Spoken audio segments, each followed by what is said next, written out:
I remember the day when I hit manhood. It was a day that football was taken from me. I got a medical discharge, or whatever you want to call it. Doc told me I could no longer play because of an injury. My career was over. And the day after was just a crazy day for me. I think I remember vividly thinking about, what am I going to do now?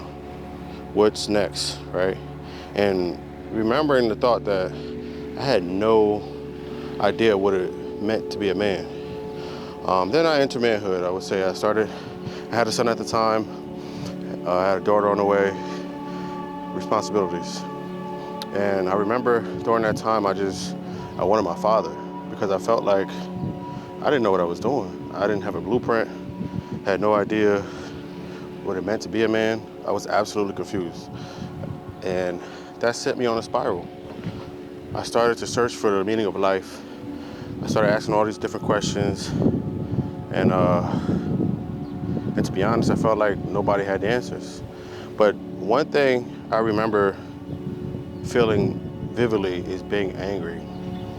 I felt like throughout my life, I had so many men that came into my life. I had so many coaches, mentors, and yes, those people gave me advice, but I didn't feel like those individuals really warned me about manhood and what to really expect.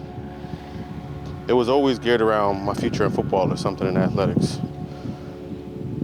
Once I reached manhood, I realized I had no answers, and that left me completely angry. And I guess that's kind of something that I felt like in those times was a fire that lit in me. And that fire was that I wanted to help other young men who was in a position that I was in, who may be in that position today, to, I guess, like, get some of those nuggets that I was looking for, get some of those answers that I was looking for. So, I don't know.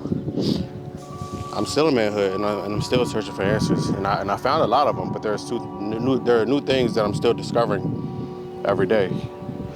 For one, right now, I'm 34 years old now, and over the last few years, life has gotten completely heavy, right? Life has gotten really heavy, and so have I.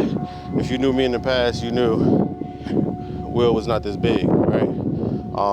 But me being in this state, was a direct result of me burying my head in the sand. And for the first time, that happened to me. I'd never been that type of individual. When things came, when life got hard and things got rough and got heavy, I never buried my head in the sand. Never buried my head in the sand. Ever. That just wasn't who I was.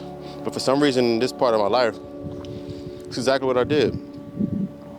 I had so many responsibilities, bills piling up, kids, drama, marriage, you know, all types of different responsibilities. And they were heavy. And I resorted to pleasure. And that's one thing that if you're a young man or you're coming up and you're in that space that I was in, do not prioritize pleasure. I prioritize leisure and pleasure with video games, eating, TV, anything that would keep my mind off of my responsibilities. And what I realized is that set me down a deeper, deeper hole. Depression, never experienced that before until then, right? Anger, since I've been saved, I felt like God has really dealt with my heart when it comes to anger. But over the last few years, I've been angry, and now I'm in a space where I'm taking control back. I realize that nobody's going to do it for you. Nobody's going to put that work in for you, and it's not going to happen magically. You have to do the work. You have to stack small wins. And that's a different mindset that I had to adopt. Because throughout my athletic career, I always wanted to get things fast. I wanted to put work in fast. I wanted to achieve things fast. But what I've come to learn is that when you stack small wins over a long period of time, that's really sustainable. So that's just where I'm at right now. And I guess this is inviting you along the journey. Just to get back, this is me taking control of my life. Spiritually, I want to be a better husband. I want to be a better father. I want to be a better man of God. I want to be a better leader, a better friend, a better brother. All these things, and I'm inspired to do so, and I'm dedicated to doing so. I'm motivated to doing so. So you'll see it come along the way.